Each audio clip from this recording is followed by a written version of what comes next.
ఉన్న బంగారాన్ని విడిపించి ఆ రోజు ఆన్లైన్ రేటుకే మేము కొంటాం. Sharma gold company.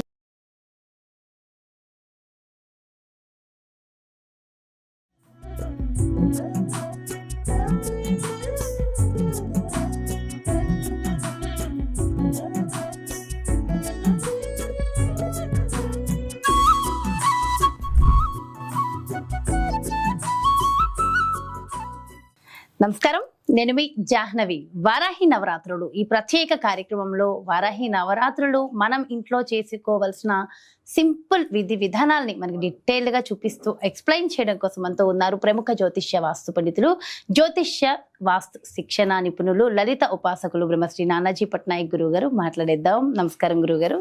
శ్రీమాత్రే నమః. అయితే వారాహి అమ్మవారి నవరాత్రుల గురించి చాలా మందికి చాలా రకాల సందేహాలు ఉన్నాయి. అయితే అమ్మవారి నవరాత్రులు అందరూ చేసుకోవచ్చా?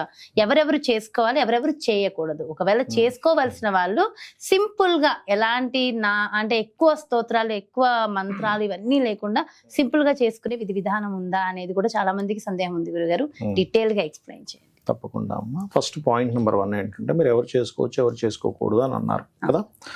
వారాహి అమ్మవారు అంటే ఎవరో కాదు, వరాహమూర్తి యొక్క శక్తి. వరాహ స్వామి ఎవరు? విష్ణువు యొక్క శక్తి అంటే ఎవరు? వారాహి. అదే లక్ష్మీదేవి. ఇప్పుడు ఈ అవతారంతో ఉంది కదా అనేది ఎలా ఉంటుందంటే, చేసుకోవచ్చా చేసుకోకూడదు అనే జడ్జిమెంట్ చేయడం ఎలా ఉంటుందంటే, అమ్మ ఉందమ్మ, అమ్మ మిలిటరీలో జాయిన్ అయింది అనుకుందాం.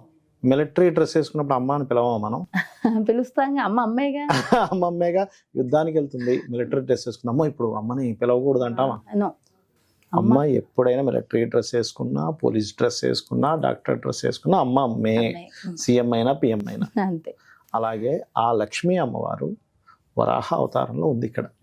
వరాహమూర్తి ఆ యొక్క భూమిని, ఎవరైతే ఆ యొక్క హిరణ్యాక్షుడు దాచిపెట్టేసిన భూమిని బయటికి తీసుకొచ్చినప్పుడు ఆ అవతారం ఎత్తాలి అక్కడ. ఎందుకు అంటే, చూడండి మీరు వరాహాలని చూడండి, భూమిని వాసన చూసుకుంటూ తిరుగుతాయి, గమనించండి. ఎందుకంటే దానికి, ఆ అవతారానికి మాత్రం ఆ దానికే భూమిని కనిపెట్టే శక్తి ఉంటుంది. అందుకని మరి ఆ శక్తి ఈ రూపంలో రావాలిగా. అయితే ఇక్కడ ఏంటంటే, ఇది మరి ఎందుకు అందరూ చేయకూడదు అంటారు? ఎందుకు అంటే, శక్తి దేవత ఆరాధన ఎప్పుడు కూడా పూర్వం మన వాళ్ళు ఆ వ్యక్తికి ఓపిక, కామక్రోధాలు జయించిన వ్యక్తిగా ఇచ్చేవారు.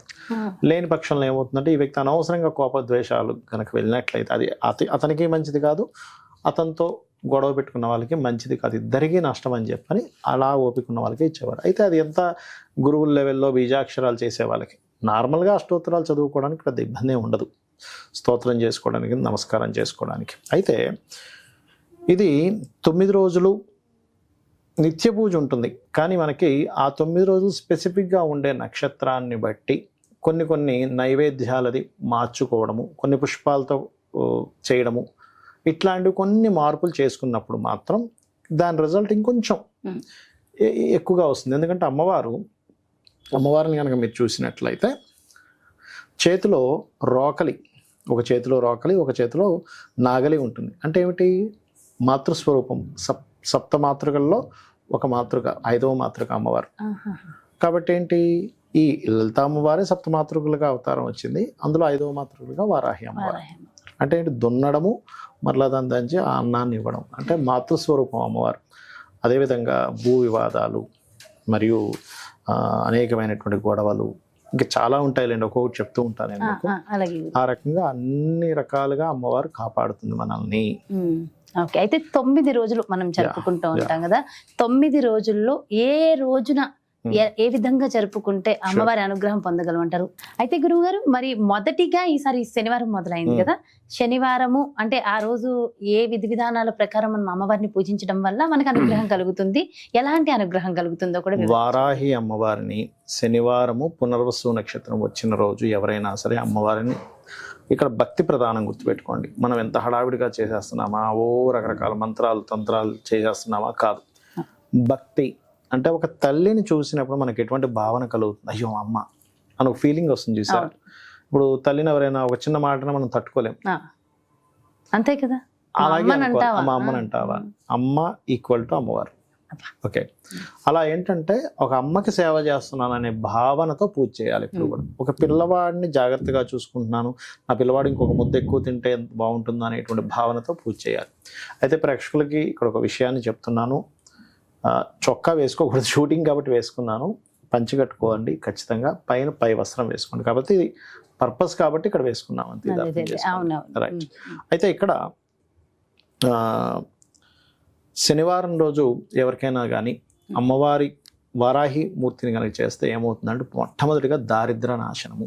గుర్తుపెట్టుకుని శనివారం జాబ్స్ రావట్లేదు, శనివారం వారాహి అమ్మవారి స్తోత్ర పఠనం కనుక చేసినట్లయితే జాబ్స్ రావడం, జాబ్స్లో ఇంప్రూవ్మెంట్స్ కలగడం కూడా జరుగుతుంది. అయితే ఈ వారాహి పటమే పెట్టి చేసుకోవాలా, లేకపోతే లలిత అమ్మవారి పటం కూడా పెట్టుకోవచ్చు అంటే పెట్టుకోవచ్చు. అయితే మనకి ఇక్కడ ఈ రోజు మనకి వైట్ కలర్ దొరకలేదు కాబట్టి బ్లూ కలర్ పెట్టుకున్నాం. ఇవాళ పొద్దున్నే మనం వెళ్ళి అప్పటికప్పుడు బ్లూ తెచ్చుకున్నాం, సరేలే వీడియోలో చెప్దాంలే అని. బట్ శ్వేత వారాహి పెట్టుకుంటే మంచిది. ఒక్కొక్క రోజు ఒక్కొక్క పటం మార్చాలా గురువు? అక్కర్లేదు, అదే ఫస్ట్ డే ఏదైతే పెట్టామో ఆఖరి వరకు అది అక్కడే ఉంటుంది, దాని కథ పరువు గుర్తుపెట్టుకోండి. సో శ్వేతవారాహి పెట్టుకుంటే చాలా మంచిది.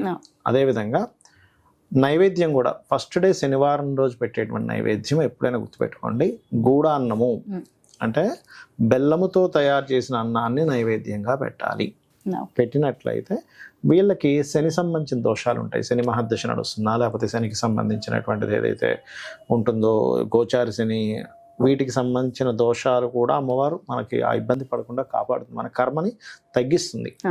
ముఖ్యంగా ఏంటంటే పుణ్య ఫలితాన్ని ఎక్కువగా ఇస్తుంది అమ్మవారి గంధంతో కనుక పూజ చేసినట్లయితే. ఈ రోజు ప్రత్యేకంగా బెల్లము నైవేద్యము లేదా బెల్లముతో చేసిన పదార్థాన్ని నైవేద్యంగా ఎక్కువ గంధంతో పూజ చేయాలి శనివారం నాడు.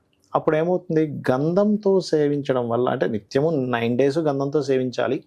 అది కాకుండా వస్త్రాలు కూడా దీక్ష తీసుకునేవారు గంధం రంగు డ్రెస్సే వేసుకుంటారు, ఎందుకంటే గంధం భూమికి సంకేతం, భూమికి సంకేతం వేసుకుంటారు.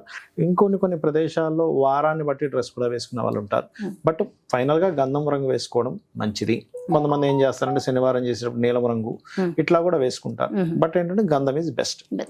అదే విధంగా ఈ శనివారం రోజు చేసేటప్పుడు పర్టికులర్ గా ఏంటంటే పత్రములు కూడా కొన్ని డిఫరెంట్ పత్రాలతో కూడా పూజిస్తారు. అప్పుడు కూడా వీళ్ళకి లక్ష్మీ ప్రాప్తి కలుగుతుంది, శని దోషాలు పోతాయి అంటూ ఉంటారు. అదొకటి చేసుకోవాలి. అండ్ అదేవిధంగా మరొకటి ఏంటంటే ఈ శనివారం నాడు మరింత ఎక్కువ దోషం ఉందండి, మాకు చాలా దారిద్రం అనిపిస్తున్నాం అనుకునేటప్పుడు బెల్లం అన్నాన్ని ఎక్కువగా నైవేద్యం పెట్టి దాన్ని పంచమని చెప్తారు. పంచినట్లయితే కూడా వీళ్ళకి శని సంబంధించిన దోషాలు పోతాయి.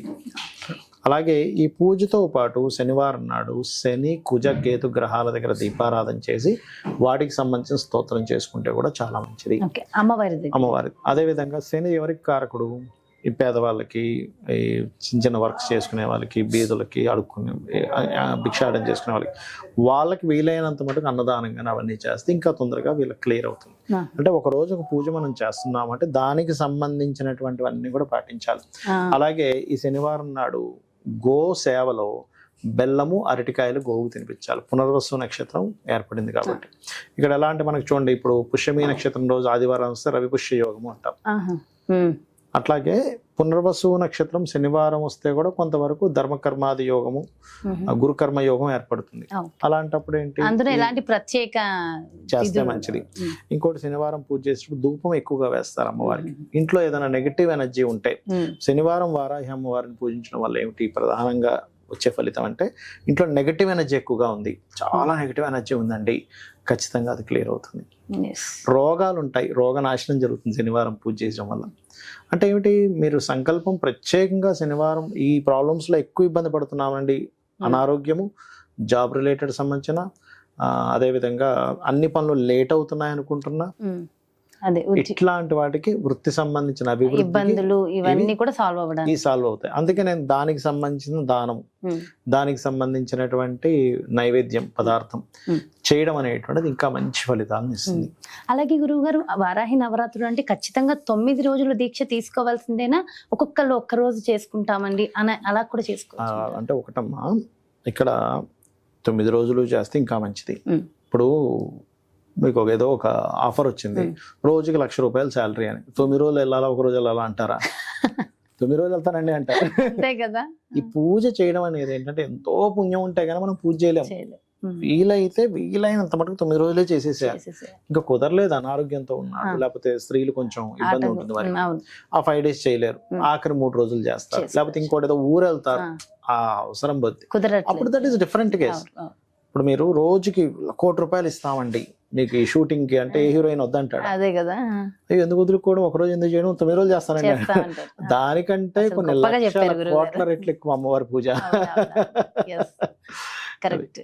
అయితే ఒకసారి మరి పూజా విధి విధానం కూడా తప్పకుండా. ఇక్కడ ఏంటంటే మనకి ఏ మంత్రము తంత్రము చేయడం రాదు అనుకున్నప్పుడు కూడా సింపుల్ గా చేసే విధానం చెప్తాను. ఎందుకంటే అందరికీ రాదు, నాకు అర్థమైంది. ఎందుకంటే చాలా మంది ఏమంటే నేను వీడియోలు చూస్తుంటాం కానీ అందులో రకరకాలు అంటుంటారు, అది నాకు నోరు తిరగదు, ఆ నోటి చేయాలంటుంది. కానీ అలా అనేటప్పుడు ఏం తప్పు పలుకుతానేమో అని భయం వేస్తుంది అంటూ ఉంటారు. ఇక్కడ ఒకటే మీకు ఇక్కడ చెప్తాను. ఫస్ట్ ఆఫ్ ఆల్ ఏంటంటే ఎప్పుడు కూడా మనం పూజ చేసేటప్పుడు దీనికి ఒక ప్యాటర్న్ ఉంటుంది. మొట్టమొదటిగా గణపతి పూజ చేయాలి ఎప్పుడు కూడా. ఇప్పుడు సహజంగా అయితే శుక్లాంబరధరం విష్ణు అనేటువంటి చదువుతాం, లేదా గణానాం త్వా గణపతి కుంభమామసే అని చదువుతాం. అది రాదు ఉదాహరణకి. అలాంటప్పుడు ఏం చేయాలంటే చక్కగా అక్షింతలు తీసుకొని మొట్టమొదటిగా ఒక చిన్న పసుపు గణపతిని చేసుకొని కూడా చేయొచ్చు.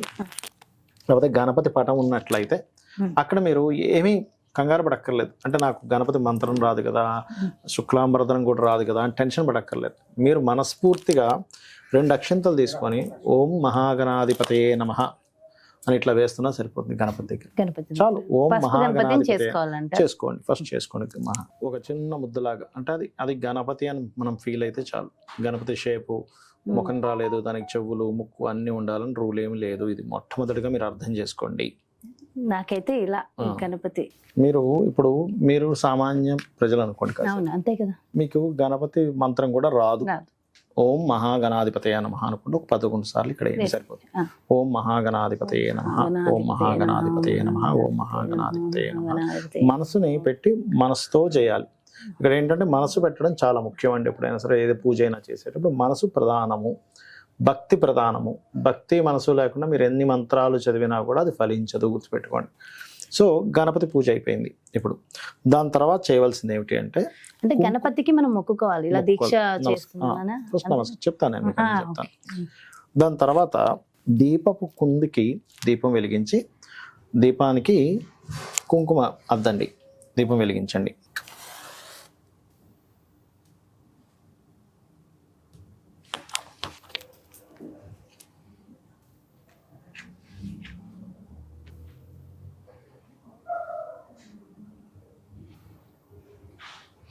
మొట్టమొదటిగా గణపతికి మహాగణాధిపతయే నమః అనుకున్న తర్వాత దీపాన్ని వెలిగించాలి. దీపం వెలిగించి ఒకసారి ఆ యొక్క దీన్ని కూడా చూపించేసి అక్కడ పెట్టేసిన తర్వాత మీరు ఎప్పుడు కూడా గణపతి పూజ తర్వాత దీపారాధన, దీపానికి ఒక్కసారి నమస్కారం చేసుకొని అక్షింతలు కుంకుమ అంటించడం, కుంకుమ పెట్టండి దీపానికి. కుంకుమ పెట్టి నమస్కరించుకోవాలి. దీపం కూడా సాక్షాత్ స్వామివారి అమ్మవారి స్వరూపమే అని చెప్పి భావిస్తూ పెట్టాలి. అంటే మీకు ఆ భావన కలగాలి. ముఖ్యంగా ఎప్పుడు కూడా పూజ చేసేటప్పుడు భావన చాలా ముఖ్యము, గుర్తుపెట్టుకోండి. గణపతి పూజ, దాని తర్వాత దీపారాధన, దాని తర్వాత ఏం చేయాలనేటువంటిది కూడా చెప్తాను.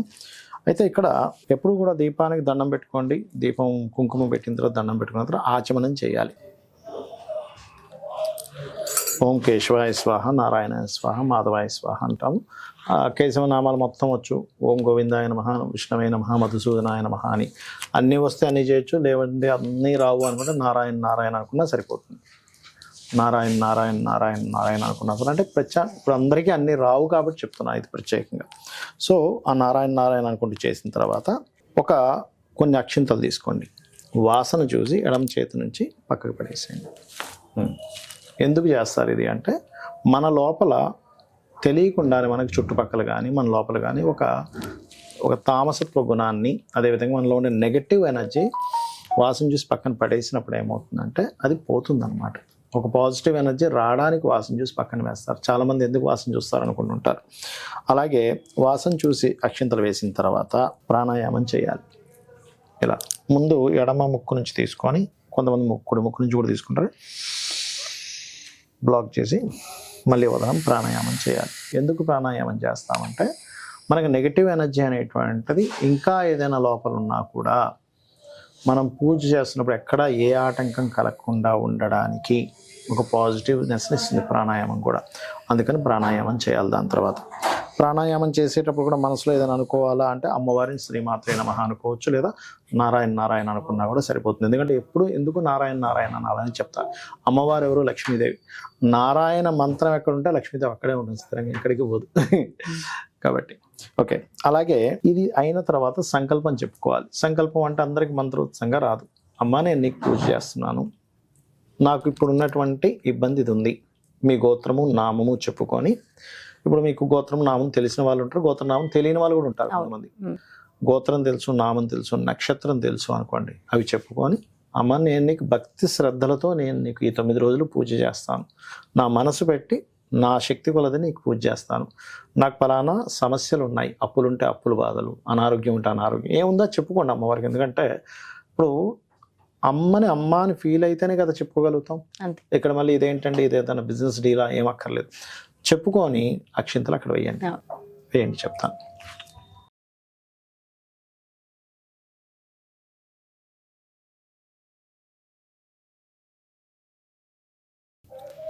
దీని తర్వాత గంటానాదం తీసుకోండి.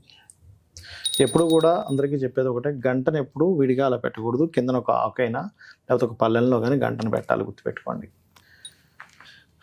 గంటను వాయిస్ కూడా మంత్రం ఉంటుంది, కాకపోతే ఇక్కడ మనకి ఏంటంటే అంతా కూడా మనకి మంత్రం రాని వాళ్ళ కోసం ప్రత్యేకంగా చేసే విధానం చూపిస్తున్నాం. అందుకని ఏంటి, వారాహిదేవి నమః అనుకుంటూ గంట వాయించవచ్చు, తప్పులేదు. ఒకవేళ ఎవరికైనా కలశంతో చేసుకోవాలని ఉంది, వాళ్ళ కలశం పెట్టుకోవచ్చు, వాళ్ళకి ఆనవాయితీ ఉంటేనే కలశం పెట్టుకోవాలి. 9 రోజులకి 9 రోజులకి ఆ కలశం అట్లాగే పెట్టుకోవచ్చు, కానీ ఆనవాయితీ ఉండాలి. ఆనవాయితీ ఉంటేనే. లేదు మా వాళ్ళకి పెట్టాల్సిన అవసరం లేదు అనుకుంటే పటం పెట్టుకోవచ్చు. కొంతమంది విగ్రహం కూడా పెట్టుకుంటారు, విగ్రహం పెట్టుకొని అభిషేకం చేస్తారు. కాకపోతే విగ్రహం పెట్టుకున్నప్పుడు మహా నైవేద్యం పెట్టాల్సిన అవసరం ఉంటుంది. విగ్రహం ఉన్నప్పుడు మరింత జాగ్రత్తగా చేయాలి, కాకపోతే పటం పెట్టుకుంటే సింపుల్ చేసుకోవచ్చు హ్యాపీగా. సో ఇప్పుడు ఈ ఘంటానాదం అయిపోయింది. అండ్ అదేవిధంగా కలశం ఉంటే కలశం పెట్టుకోవచ్చు. ఇప్పుడు ఇంకొకసారి అంటే శాస్త్రోక్తంగా గణపతి పూజ చేస్తారు మళ్ళీ ఒకసారి గణపతిని. అలా లేదు ఒక్కసారి మళ్ళీ మహాగణాధిపతి నమః అనుకుని అక్షింతలు వేసుకోవచ్చు. ఆ గణపతి దగ్గర వేసినటువంటి అక్షింతలను తీసి తల మీద చల్లుకోండి. అంటే మీకు గణపతి పూజ ఎందుకు చేస్తామంటే ఈ పూజలో ఎక్కడా కూడా మనకి ఆటంకం కలగకుండా స్వామివారిని చూడమని చెప్పి మనసులో అనుకోవాలి. అంటే ఈ మంత్రం యొక్క అర్థాలు అవన్నీ కూడా నేను మీకు ఏంటంటే మంత్రం మొత్తం కాకుండా మనకు అర్థమయ్యే భాషలో స్వామి నేను ఈ వారాహి అమ్మవారి యొక్క పూజ చేస్తున్నాను కాబట్టి ఈ పూజలో ఎటువంటి ఆటంకం కలగకుండా నువ్వే చూసుకోవాలి, నువ్వే దిక్కు అనుకొని అక్షింతల పైన వేసుకోవాలి. ఓకే. దాని తర్వాత అంటే ప్రాణ ప్రతిష్ఠ అంటారు. ఇప్పుడు సహజంగా ప్రాణ ప్రతిష్ఠకి మంత్రం అది చేస్తారు. ఇప్పుడు అలా లేదు అనుకోండి, మీరు ఏం చేయాలంటే అమ్మ వారాహి తల్లి నాకు ఆ మంత్రాలు తంత్రాలు ఏమి తెలియవు కాబట్టి నువ్వు ఇక్కడికి వచ్చి నువ్వు ఉంటున్నావు అని భావిస్తున్నాను అని మనస్ఫూర్తిగా అనుకొని వెయ్యండి. అంటే ఏమిటంటే మీ భావన ముఖ్యం ఇక్కడ. అందరికీ అన్ని రాదు కదా, అందుకని వాళ్ళ కోసం చెప్తున్నాను అన్నమాట ఇదంతా కూడా. ఒకవేళ ఇప్పుడు ఫస్ట్ డే ప్రాణప్రతిష్ఠ చేసాం, ప్రతిరోజు ఇది అక్కర్లేదు, మళ్ళీ నెక్స్ట్ డే అక్కడ అమ్మవారు ఉన్నట్టుగా భావిస్తూ మనం స్టార్ట్ చేసుకోవచ్చు ప్రాణప్రతిష్ఠ చేసినట్టుగా, అంటే ఆల్రెడీ ఉంది కదా అని. అదేవిధంగా మరొక విషయం ఏంటంటే ఆవాహనం. అంటే ఇప్పుడు చూడండి మన ఇంటికి ఒక అతిథి వస్తాడు, రాండి రాండి అని చెప్పి పిలుస్తాం కదా, అలాగే అమ్మవారిని పిలిచినట్టుగా ఒక ఆవాహనం పిలిచి ఒక కుర్చీ వేస్తాం కదా, అలా అక్షింతలు చల్లాలి. ఆవాహనం స్వామి అమ్మ నేను నీకు ఆవాహనం పలుకుతున్నాను అనుకొని చేయొచ్చు. ఓకే. అదేవిధంగా ఆవాహనం తర్వాత కనుక చూసుకున్నట్లయితే ఆసనం అంటే ఒక సీట్ వేస్తాం, లోపలికి పిలిచాము. ఇప్పుడు అమ్మ లోపలికి రామ్మ, మా ఇంట్లోకి వచ్చావు తల్లి, నీకు నమస్కారం, మా ఇంట్లోకి వచ్చిన నీకు నమస్కారం, ఇక్కడ కూర్చో తల్లి అని అనుకోని అక్షింతలు వేస్తున్నాం మళ్ళీ. అంటే మీ భావన ముఖ్యం. మీకు ఆ మంత్రం చదివి భావన అర్థం తెలియలేదు అనుకోండి, ఇప్పుడు మీకు ఏమవుతుంది మనసులో, అమ్మవారు వచ్చింది, గణపతిని నేను తలుచుకున్నాను, అమ్మవారు వచ్చింది, ఇప్పుడు ఇక్కడ కూర్చుంది అనేటువంటి భావన కలుగుతుందిగా, అలా అనిపిస్తుంది కదా. దాని తర్వాత పాఠ్యం సమర్పయామి అంటారు మనకు పూజలో. అంటే ఏమిటి, పాదాలు కడుగుతాం. ఇప్పుడు మన ఇంటికి ఎవరైనా గెస్ట్ వస్తే వాటర్ ఇస్తాం, కాలు కడుక్కోండి, చేతులు కడుక్కోండి అని. అలా ఏంటంటే ఇక్కడ అమ్మవారికి కూడా ఏంటంటే కాలు కడుగుతున్నాం అనే భావంతో నీట్గా ఉంది. ఈ నీరు అది ఆచమనం చేసిన వాటర్ కాకుండా సపరేట్ వాటర్ తీసుకోవాలి. ఇప్పుడు అందుకే 2 కలశాలు పెట్టమన్నారు. అంటే ఏంటి, ఇలా చూపించి పక్కన ఇంకో గిన్నెలో వేస్తారు, ఇలా చూపించి ఆ గిన్నెలో వేసేసేయండి. అంటే కాళ్ళు కడిగినట్టుగా అనమాట. కాళ్ళు కడుగుతున్నాను తల్లి, నీ యొక్క పాదాలు కడుగుతున్నాను తల్లి, నీ యొక్క చేతులు కడుగుతున్నాను అనుకొని చేతుల దగ్గర చూపించి అలా వేసేసేయండి. అంటే ఏమిటి, మీరు మనసులో ఫీల్ అవ్వాలి అమ్మవారు మీ ఇంటికి వచ్చినట్టు, మీరు పాదాలు కడిగినట్టు, మీరు చేతులు కడిగినట్టు అనమాట. ఫీలింగ్ ఈజ్ మోస్ట్ ఇంపార్టెంట్ ఎప్పుడు కూడా. అప్పుడు ఏమవుతుందంటే మీకు అటాచ్ అవుతారు అమ్మవారితో, కనెక్ట్ అవుతుంటారు అన్నమాట ఈ రకంగా. ఓకే, అదేవిధంగా స్నానం కూడా చేయించినట్టుగా, స్నానం చేయించినట్టుగా. దాని తర్వాత మనం ఏం చేస్తాం, వస్త్రం ఇస్తాం. ఇంటికి వచ్చిన వ్యక్తి కాళ్ళు చేతులు కడుక్కున్నాడు, లేకపోతే స్నానం చేసిన ఈ వస్త్రాలు కట్టుకున్నాడు, అలా వస్త్రం ఇస్తున్నాం అమ్మవారికి. అంటే మన ఇంటికి వచ్చిన అమ్మవారికి ఇవన్నీ చేస్తున్నాం, ఒక గెస్ట్ లాగా వచ్చిందని ఫీల్ అయ్యి. ఇవన్నీ ఉన్నాయి, తెచ్చుకుని పెట్టుకుని సమర్పించవచ్చు. లేకపోతే అక్షింతలు కానీ దూదితో చేసినటువంటి దూదిని కూడా సమర్పిస్తారు. వస్త్రము అని, వస్త్రం సమర్పయామి అంటే వస్త్రం నేను నీకు సమర్పిస్తున్నాను తల్లి, నీకు బట్టలు ఇస్తున్నాను అమ్మా, నీకు వస్త్రం ఇస్తున్నాను మనస్ఫూర్తిగా ఫీల్ అయ్యి ఇవ్వాలి. అంటే మీ మనసు దానికి కనెక్ట్ అవ్వాలి అలాగా. ఓకే, అదేవిధంగా ప్రతిదీ ఇచ్చేటప్పుడు ఏం చేయాలంటే ఒకసారి నీళ్ళు చూపించి వదులుతుండాలి. గుర్తుపెట్టుకోండి, వస్త్రం ఇచ్చాము ఒకసారి నీళ్ళు చూపించి వదులుతుండాలి. అంటే మనం చూడండి, ఏదైనా చేసినప్పుడు ఒకసారి చేతుల్లో తుడుచుకుంటాం, అంటే మనం ఎప్పటికప్పుడు శుద్ధి చేసుకుంటున్నాం అనమాట, నీళ్ళు చూపించి వదలడం అనేటువంటిది. యజ్ఞోపవీతము అంటారు, అంటే యజ్ఞోపవీతాన్ని కూడా ఇస్తారు అమ్మవారికి. యజ్ఞోపవీతం అని దూదితో ఇస్తాం, మళ్ళీ దూదిని ఇవ్వడమే, లేదా యజ్ఞోపవీతాన్ని ఇవ్వచ్చు, తప్పులేదు. ఓకే, సో ఒక దూదని లేదా అక్షింతనైనా ఇవ్వచ్చు మీరు యజ్ఞోపవీతం అనేటువంటి భావనతో. దూది లేదు కాబట్టి అక్షింతలు కూడా చేయొచ్చు, కానీ దూది తీసుకుంటే మంచిది. ఇప్పుడు ఏం చేయాలంటే నెక్స్ట్ గంధము తీసుకోండి, ఎందుకంటే అమ్మవారికి ప్రత్యేకంగా గంధంతో చేయాలి పూజ. పొడి గంధం అయితే మంచిది. 108 సార్లు మీకు వారాహి అమ్మవారి అష్టోత్తరాలు చదవడం వస్తే అష్టోత్తరాలతో గంధం వేస్తూ ఉంటారు, వారాహి అమ్మవారి అష్టోత్తరాలతో. లేదంటే ఓం వారాహిదేవి అయి నమః, ఓం వారాహిదేవి అయి నమః. ఎందుకంటే మనం ఈ వీడియో ప్రత్యేకంగా మంత్రం రాని వాళ్ళు ఎవరి కోసమైనా చేసుకోవచ్చు. అలా వారాహిదేవి అయి నమః, వారాహిదేవి అయి నమః, వారాహిదేవి అయి నమః, వారాహిదేవి. గంధము తర్వాత ఈ గంధం చేయడం వల్ల ఏమొస్తుంది ఫలితము అంటే పాపము తొలగుతుంది అని చెప్పింది శాస్త్రం. అంటే మనం చేసినటువంటి తెలుసో తెలియక ఎన్నో పాపాలు చేస్తూ ఉంటాం, పాపము తొలగితే గానీ మనం ఇప్పుడు చేసే పుణ్యం యొక్క ఫలితం రాదు. గంధం పూజ అయిపోయింది, దాని తర్వాత పుష్పం తీసుకోవాలి. పుష్పాలు తీసుకొని అష్టోత్తరం వస్తే పుష్పాలు, లేదా ఓం వారాహిదేవి నమః అనుకుంటే పుష్పాలతో పూజ చేయాలి. ఓకే, ఈ రకంగా పుష్పాలతో అయిపోయిన తర్వాత ఇప్పుడు కుంకుమ తీసుకొని మొట్టమొదటి వారాహి అమ్మవారి పాదాల దగ్గర బొట్టు పెట్టి పాదాలకు పూజ చేస్తున్నాం అనుకోండి. దాని తర్వాత కాళ్ళ దగ్గర బొట్టు పెట్టి కాళ్ళకి పూజ చేస్తున్నాము. దాని తర్వాత మోకాళ్ళ దగ్గర బొట్టు పెట్టి మోకాళ్ళకి పూజ చేస్తున్నాం, మోకాళ్ళ దగ్గర పెట్టండి పర్లేదు. దాని తర్వాత ఈ ఉదర భాగం,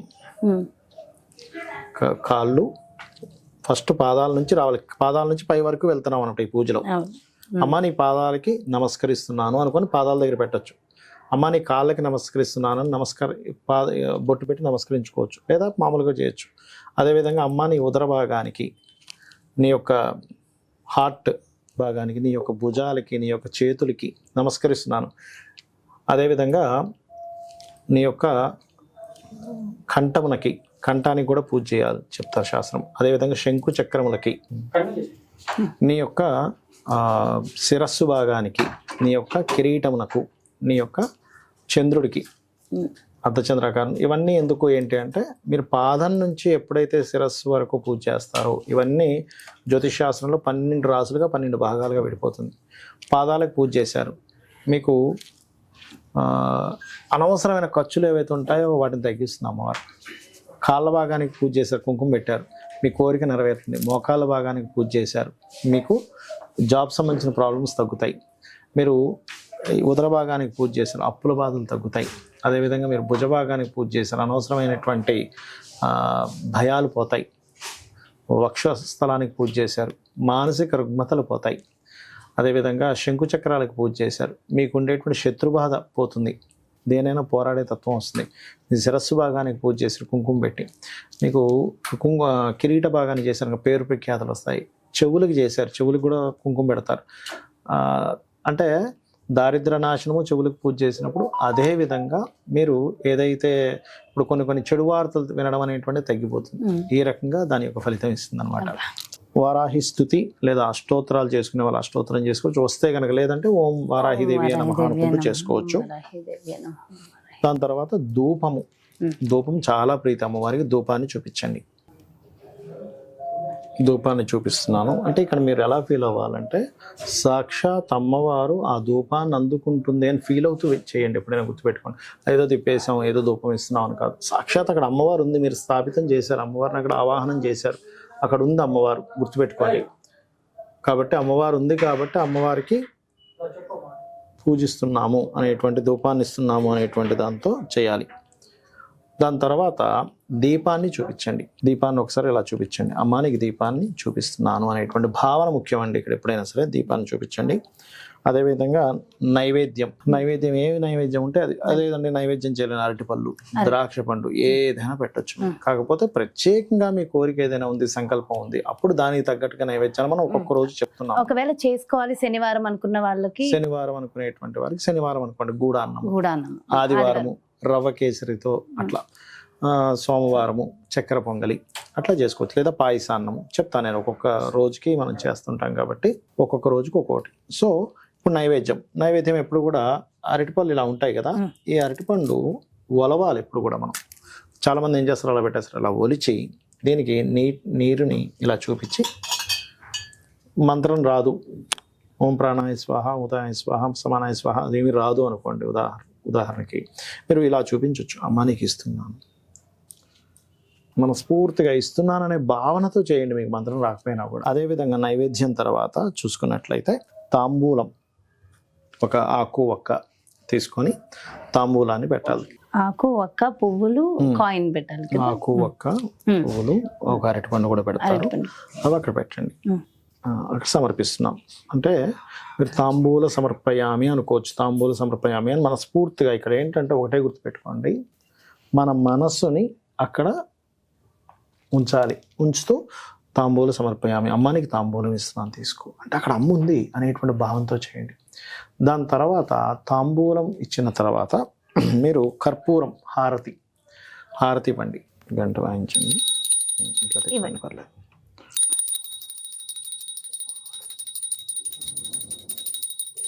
హారతి ఇలా తిప్పిన తర్వాత ఇప్పుడు కూడా ఆ వాటర్ ఇవ్వండి. అది ఎప్పుడు కూడా ఇలాగా తిప్పాలన్నమాట. దీనికి ఇలా ఓకే వేసి చూపించాలి. చూపించి మీతో పూజ చేసే వాళ్ళకి చూపించడం, వాళ్ళని హారతి తీసుకోమన్నాం. మనం దాని తర్వాత మనం హారతి తీసుకోవడం చేయాలి. ఎప్పుడు కూడా మీ మనసు అక్కడ లగ్నమై చేయాలి. ఏ పనైనా సరే అప్పుడే కనెక్ట్ అవుతుంది. మనం ఎన్ని ఆర్భాటాలుగా చేసినా సరే అవ్వదు, గుర్తుపెట్టుకోండి. దాని తర్వాత మంత్రపుష్పం చదువుతారు. అండ్ అక్షింతలు అంటే పుష్పాలు, కొన్ని అక్షింతలు తీసుకొని ఆత్మ ప్రదక్షిణం చేసుకున్నట్టుగా చేసుకొని, ఆత్మ ప్రదక్షిణం అంటే ప్రదక్షిణం చేసినట్టుగా చేసి అమ్మవారి దగ్గర వదిలేసేయడమే, వదిలేసి నమస్కరించుకోవడమే. ఇది లేదు అంటే లేచి నుంచునే ప్రదక్షిణ చేసుకోవచ్చు, ఆత్మ ప్రదక్షిణం చేసుకోవచ్చు, అలాగైనా చేసుకోవచ్చు.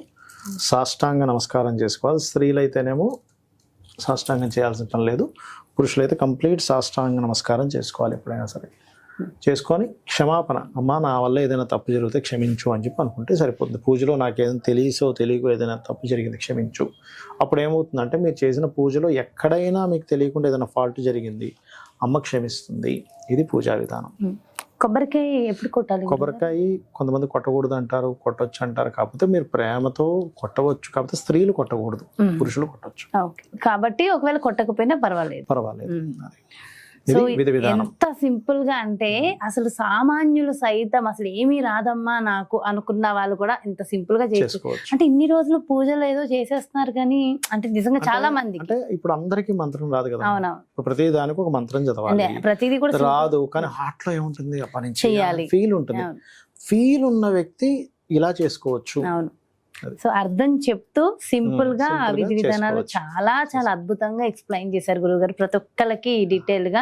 అలాగే మరి కొంతమంది కలశం పెట్టుకునే వాళ్ళు ఒకవేళ పెట్టుకుంటే కలశాన్ని ఏం చేయొచ్చు అంటారు? ఆ కలశం ఆఖరిలో అందులో వాటర్ పోసి కానీ లేకపోతే బియ్యం పెట్టి కానీ చేస్తారు. ఆఖరిలో అది తీసేసిన తర్వాత ఆ బియ్యాన్ని పాయసంగా ఉండి నైవేద్యం పెట్టి అందరూ ప్రసాదంగా తీసుకుంటారు. ఉండి మళ్ళీ నైవేద్యం పెట్టేసి తీసేసుకుంటే. అలాగే ఈ పుష్పాలు ఇప్పుడు అయిపోయింది, పూజ అయిపోయింది. ఈ పుష్పాలు ఏం చేయాలని సందేహం. అవునవును, మొక్కల్లో వేయాలి. మొక్కల్లో వేసి, లేదంటే నీటిలో కూడా వేయచ్చు నీటిలో కూడా పారే నీరులో వేయచ్చు, మొక్కల్లో వేయచ్చు, ఎక్కడ పడితే అక్కడ చెత్త డబ్బాలో వేయకూడదు. ఇది గుర్తుపెట్టుకోండి. సో చాలా చాలా సింపుల్ గా Yeah. డీటెయిల్ గా ఎక్స్ప్లెయిన్ చేశారు గురుగారు, ఎంతో సంతోషంగా ఉంది. Thank you so much Guruji, నమస్తే. శ్రీమాత్రే నమః. సో ఇదండి మరి వారాహి నవరాత్రులు ప్రత్యేక కార్యక్రమంలో మరి మొదటి రోజు శనివారం నాడు ప్రతి ఒక్కళ్ళు కూడా ఆచరించవలసిన విధి విధానాలు చాలా డీటెయిల్డ్ గా ఎక్స్ప్లెయిన్ చేశారు కదా గురుగారు. రేపు రెండవ రోజు ప్రత్యేకమైన కార్యక్రమంతో మళ్ళీ మీ ముందుకు వచ్చేస్తాను. నమస్కారం.